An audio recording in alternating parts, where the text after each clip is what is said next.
Our discussion today is on why we fear aging rather than embracing it.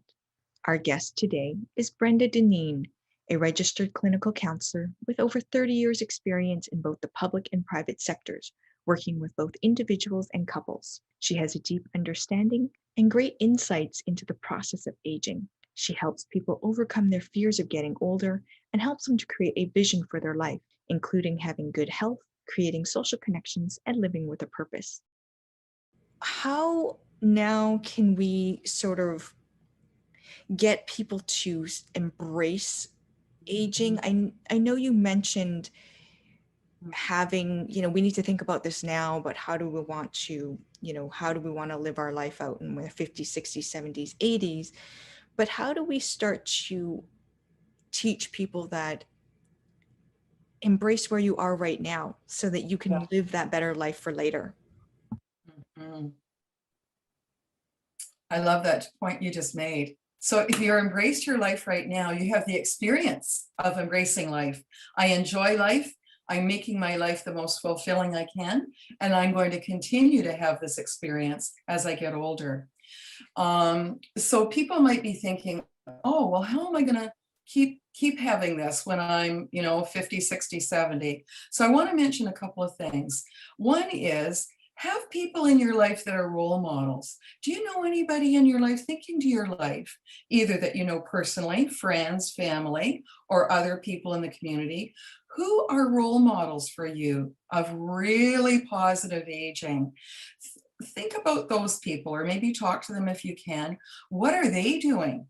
What are they doing to have a really positive aging experience? Why are they feeling so fulfilled? Why is Jane Fonda feeling so fulfilled at the age of 83? Yes, I know she's wealthy and has money, but she has invested in her health and also contributing to community. She gives a lot of service to the community. So, I mean, she's just one person, but thinking into your own life, who do you look to who's a positive example of aging?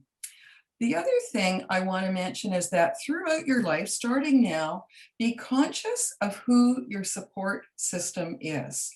That means, so in terms of friends, having people around you who are supportive, who give positive comments and feedback, who are encouraging. It's important in the quality of your life, who you have in your life. So friends and relationships, but also who's your health support system. Do you have doctor, massage therapist? Who are all those people? And be conscious of always having this body of people around you who are supporting you and encouraging you, and giving you help or guidance as you go through, the aging process. So, and then reaching out for support to yourself. Like if you're having some fears about, oh my gosh, I'm concerned about this, or what's it going to be like, reach out for support. Talk to somebody.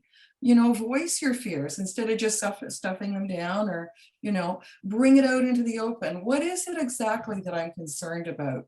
What am I anxious about?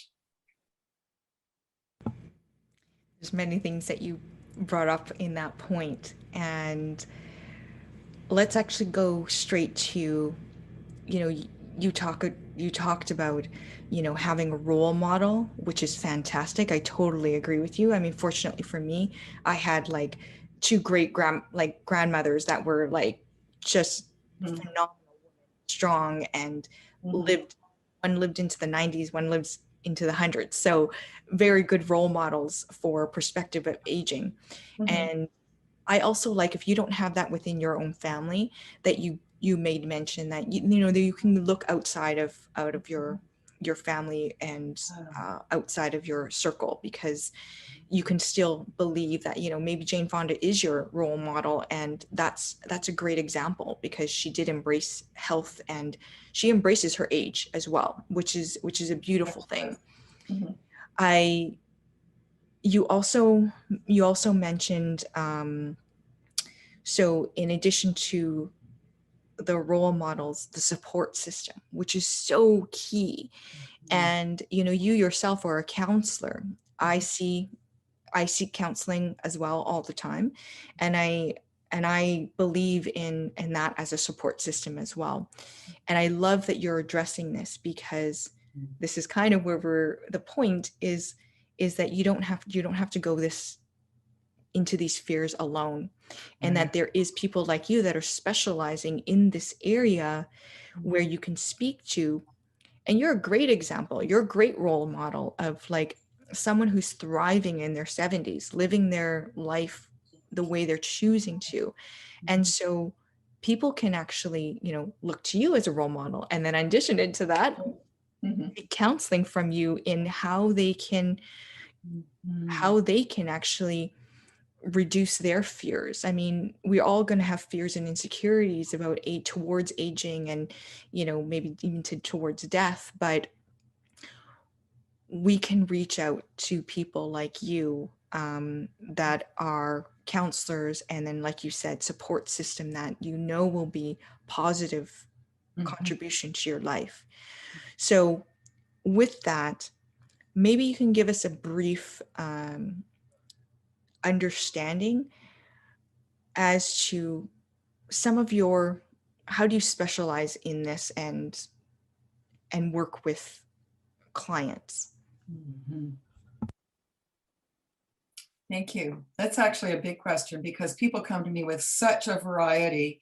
So as people are going through the aging process, I'm thinking of people, especially age 50 plus, starting to think about retirement, which is a huge transition and needs planning. 10 years before you retire, you need to be actively planning and thinking what your next stage of life is going to be.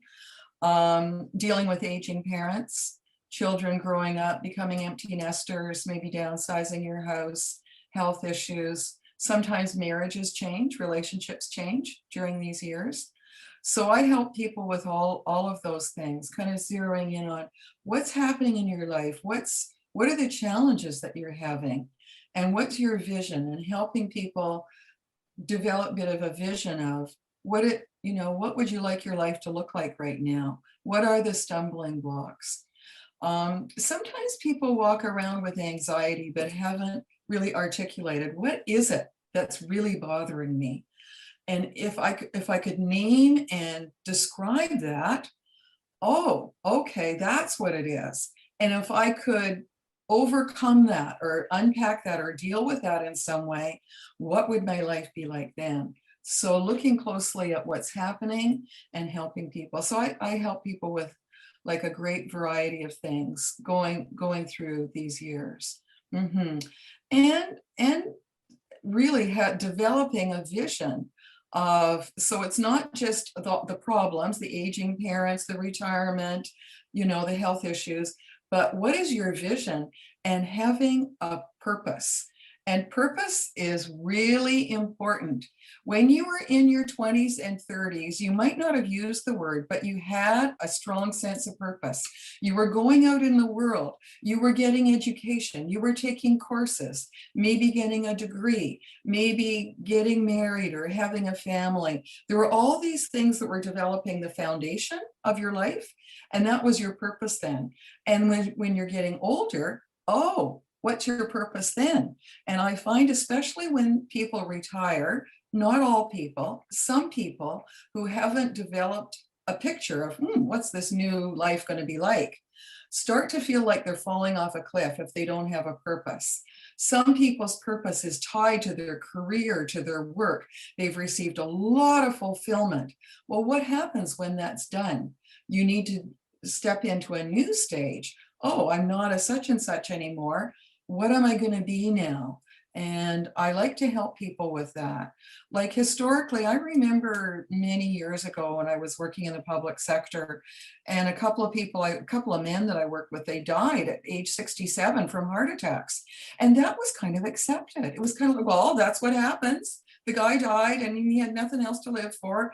And, he died. And that was kind of accepted. I don't think that mindset is accepted now, but and so in longevity, people living a lot longer. My grandmother's day, I don't know, people weren't expected, 100 years ago to live past 50 or 60.